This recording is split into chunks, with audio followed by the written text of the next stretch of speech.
Hello friends, welcome to my channel. आपका आज हमारे चैनल में फिर से स्वागत है। तो फ्रेंड्स, आप सबसे उम्मीद है कि आप सब अच्छे होंगे। तो चलिए वीडियो शुरू करते हैं। हमारा आज चैप्टर फोर्थ चलेगा, work and energy. Class 9th का देखेंगे फिजिक्स में। तो चलिए वीडियो शुरू करने से पहले आप सभी से रिक्वेस्ट है कि आप हमारी वीडियो को लाइक कर दीजिए, शेयर कर दीजिए और कमेंट करना ना भूलें। और अगर आप में से कोई हमारे चैनल पर नया है तो प्लीज़ सब्सक्राइब करना ना भूलें और बेल आइकन पर भी ज़रूर प्रेस करें, जिससे कि लेटेस्ट वीडियो आपके फ़ोन पर हमारी सबसे पहले आ जाए। तो चलिए वीडियो शुरू करते हैं। देखिए, वर्क एंड एनर्जी, आपने देखा चैप्टर का नाम है वर्क एंड एनर्जी। तो फर्स्ट टॉपिक आपको वर्क ही बताएंगे। It is the product of force and displacement cause be the force. क्या होता है वर्क की जो प्रोडक्ट होता है फोर्स और डिस्प्लेसमेंट, यानी कि फोर्स होता है आपको पता है एफ और डिस्प्लेसमेंट एस। इन दोनों का जो प्रोडक्ट होता है वो हमारा वर्क कहलाता है। मीन्स आप इस थ्योरी से इस फॉर्मूले को भी लर्न कर सकते हैं इजीली। तो यही हमारा वर्क होता है। अगर सेकंड वे में देखें, work is done when a force produce motion. इस तरीके से हम वर्क की डेफिनेशन भी दे सकते हैं। देखिए आपके सामने एक पिक्चर बनी हुई है। When a horse applies force on the cart. जब हॉर्स फोर्स अप्लाई कर रहा है कार्ट पर, द कार्ट मूव्स। कार्ट्स ने क्या किया, चलना शुरू किया। So work is said to be done by the horse. तो ये काम किसके द्वारा हुआ, हॉर्स के द्वारा। तो इट इज़ वर्क। एक एग्जांपल इस तरीके से भी आप समझ सकते हैं। तो आपने देखा, अगर कोई हमारे पास थिंग है और यहाँ पर हमने इस पर फोर्स लगाया है, आप समझे इस बात को। फोर्स के बाद जब इधर से ये ऐसे इसने थोड़ा टाइम लिया तो इसका ये डिस्प्लेसमेंट हुआ। लेकिन ये डिस्प्लेसमेंट किसके द्वारा हुआ, फोर्स के द्वारा। आप समझे। तो ये मीन्स क्या हुआ, ये तो इसका फॉर्मूला होता है W=F(N)/S। और अगर हम इसकी बात करें 1 जूल, इसका होता है 1 न्यूटन इंटू 1 मीटर। ओके। अब बात आती है कि वर्क पॉजिटिव कब होगा, नेगेटिव कब होगा और ज़ीरो कब होगा। तो देखिए, वर्क पॉजिटिव की अगर हम बात करें, वर्क पॉजिटिव कैसे होगा और कब होगा। तो देखिए, जब फोर्स और डिस्प्लेसमेंट दोनों एक ही साइड में होंगे, एक ही साइड में वर्क करेंगे तो हमारा वर्क पॉजिटिव शो होगा। लेकिन एक बात और है कि अगर सेम डायरेक्शन है इन दोनों की तो वर्क पॉजिटिव होगा। Secondly, between force and displacement will be theta less than 90 degree, then work is positive. तो चलिए देखते हैं।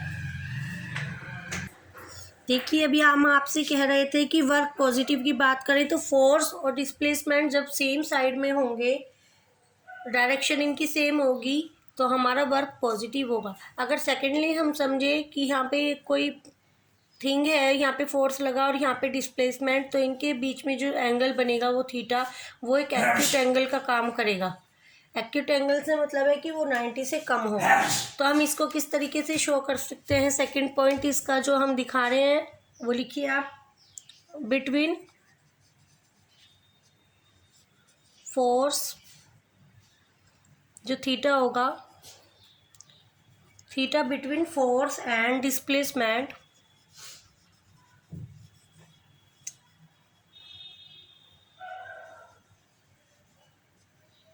will be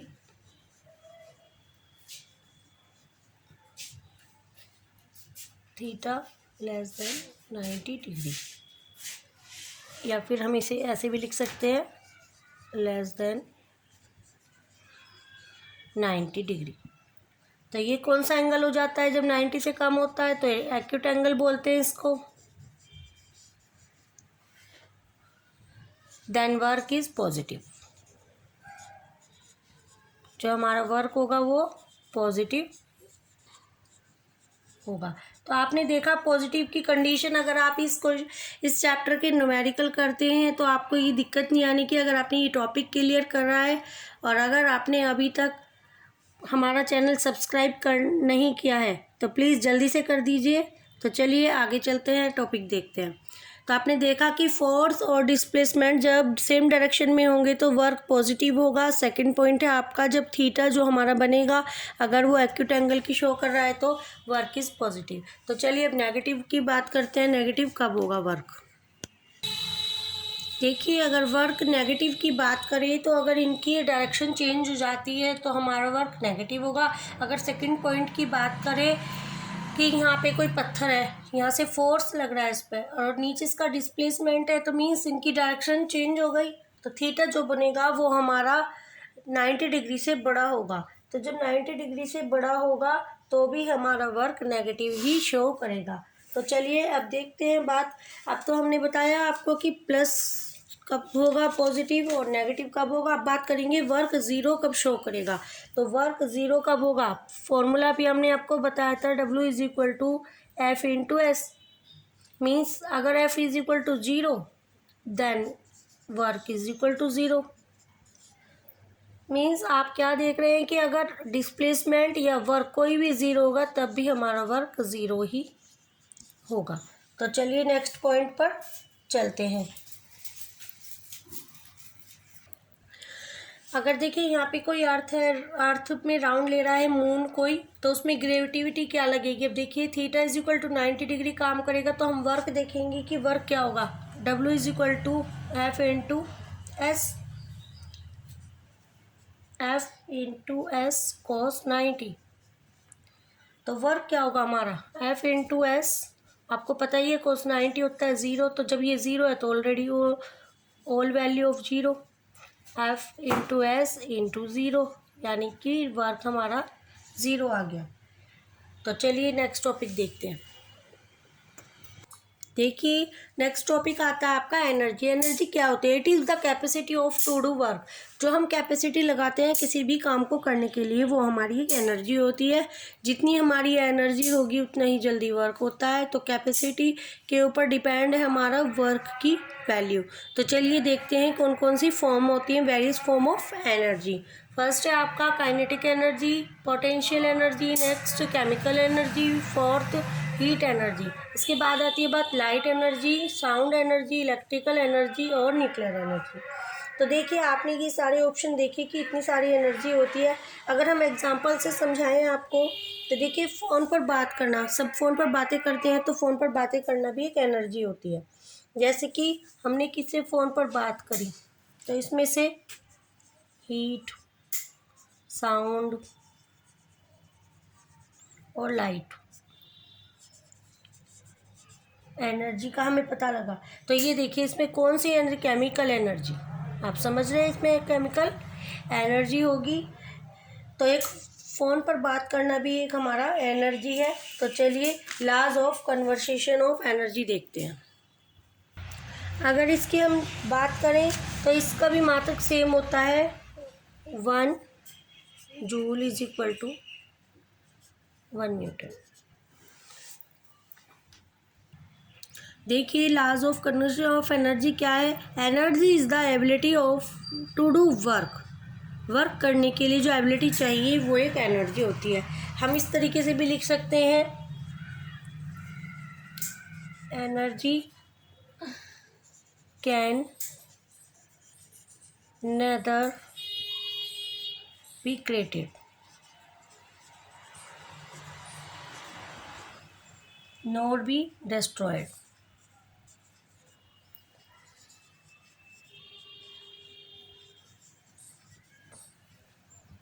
It is simply converted.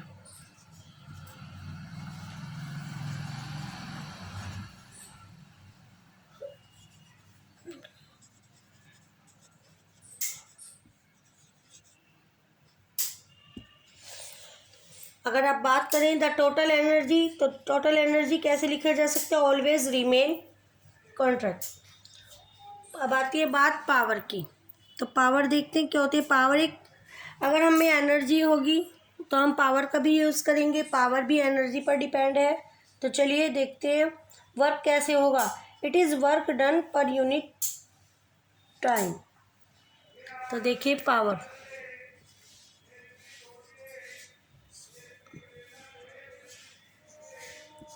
It is work done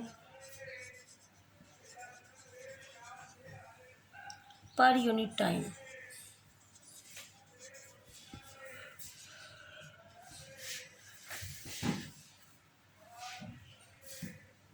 या फिर हम इस तरीके से बोलते हैं कि वर्क को अगर टाइम से रिलेट करें हम,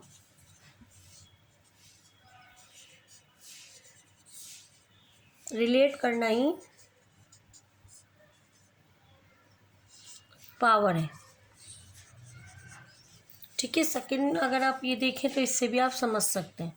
तो चलिए फॉर्मूला देखते हैं। P इज इक्वल टू होता है W/T।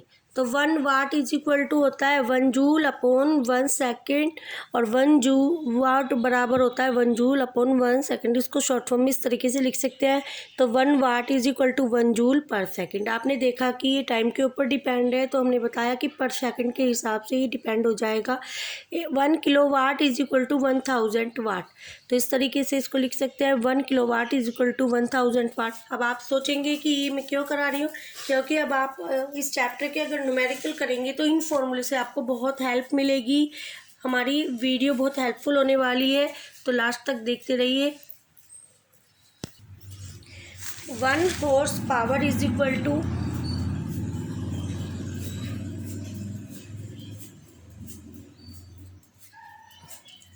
746 वाट। तो 1 HP लिख सकते हैं हॉर्स पावर के लिए, 746 W।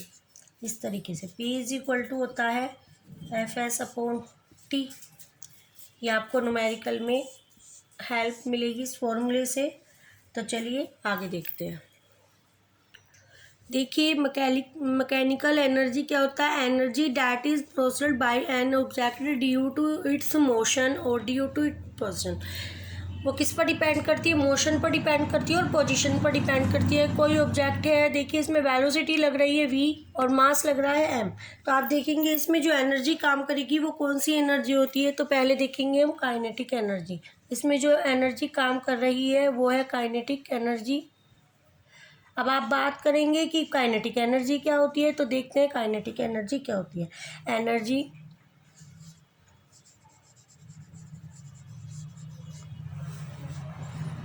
Of an object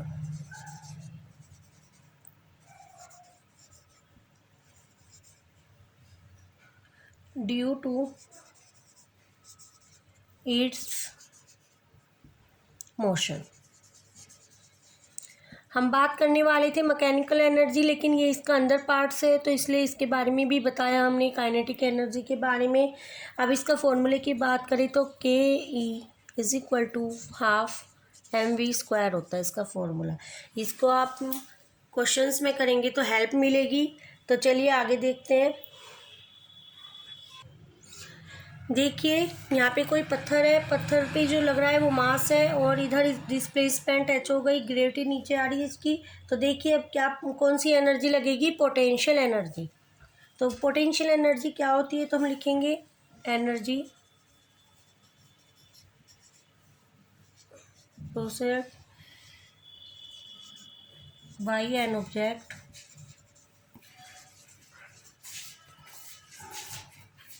due to its position.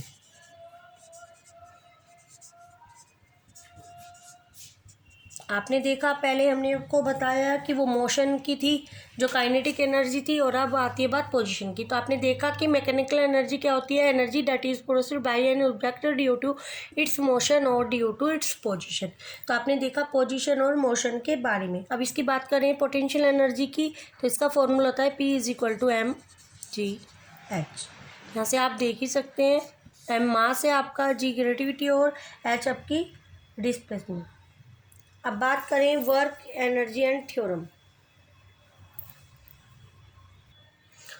The amount of energy transferred in a body is always equal to the amount of work done। आपने देखा कि अमाउंट होता है जो एनर्जी का, वो ट्रांसफ़र होता है किसी भी बॉडी में, तो वो हमेशा इक्वल होता है वर्क करने के ऊपर डिपेंड। तो देखिए यहाँ पे कोई एम मास है जिसकी वेलोसिटी, इनिशियल वेलोसिटी u है और फाइनल वेलोसिटी v है। यहाँ पर कोई फोर्स लगा है तो फोर्स बराबर होता है एम ए। इधर देखिए कोई पत्थर है, S is equal to displacement हमारा h हो जाएगा, और w जो हमारा होता है 10 जूल होता है, वो आप जानते ही हैं। तो फॉर्मूला देखिए w is equal to F into S. अगर हम u की बात करें तो u हमारी यहाँ पे हो जाएगी initial velocity,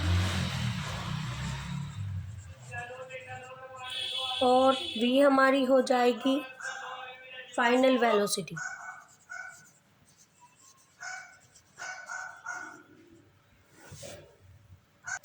W is equal to K F kinetic energy final और kinetic energy initial.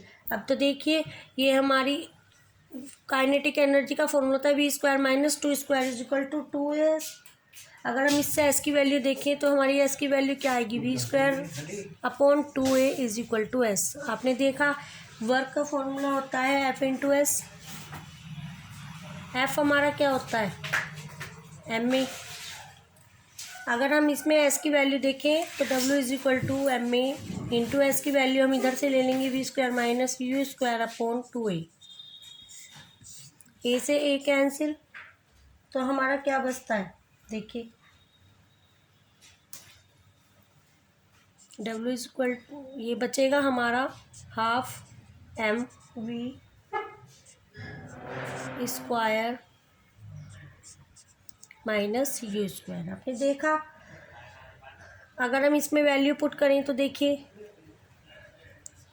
Kinetic half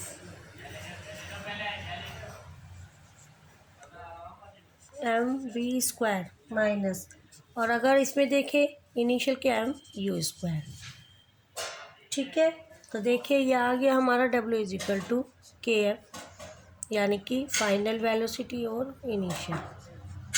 ये होगी प्रूफ बात। उम्मीद है आपको ये वाला टॉपिक क्लियर हुआ होगा। तो चलिए नेक्स्ट टॉपिक पर चलते हैं। Kinetic energy is equal to W is equal to F S, और अगर वैल्यू रखे तो F होता है एम ए, और ऐसा भी आपने देखा v square minus two square upon 2a। अगर हमारी जो इनिशियल है वो ज़ीरो हो जाए तो हमारा के ई क्या होता है, half M v square. Potential energy की अगर हम बात करें तो पोटेंशियल एनर्जी हमारी होती है W equal to F into S, और F हमारा होता है एम जी इंटू एच। तो देखिए P E is equal to क्या हो गया हमारा, M into G into H.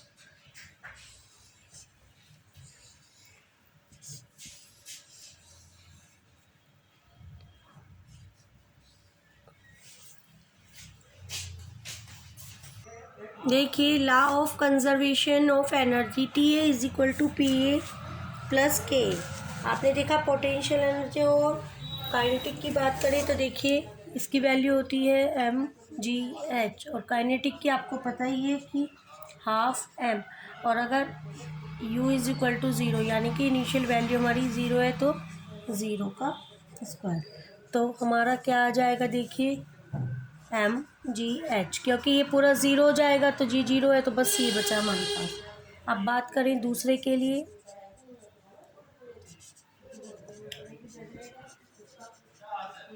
तो देखिए इसमें एच हमारा ज़ीरो हो जाएगा और plus half M v square. आपने देखा कि v square minus u square equal to 2g H. अगर u हमारा ज़ीरो है तो v square is equal to हो गया हमारा 2g एच। तो देखिए अब वैल्यू पुट करेंगे, हाफ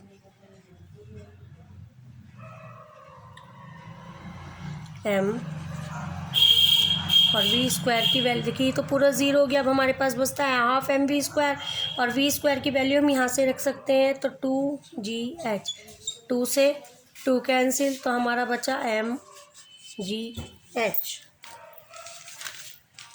तो हमारी वैल्यू आती है जो आप देखेंगे, देखिए जो हमारी वैल्यू आई है वो आई है MGH। अब देखेंगे फाइनल में T plus P plus K, energy क्या होगी हमारी, v square minus u square is equal to 2GH होता है।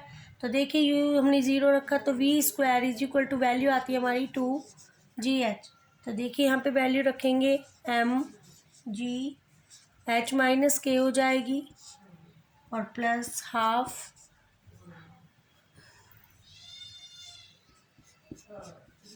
M2GH। तो देखिए हमारी क्या होगी, इसकी इंटू कीजिए MGH, इसकी इंटू इससे कीजिए माइनस MGK, और प्लस 2 से 2 कैंसिल, यहाँ पे बचा MGH। MGH से MGH कैंसिल, सॉरी ये तो पॉजिटिव है, नेगेटिव वाला करना था कैंसिल।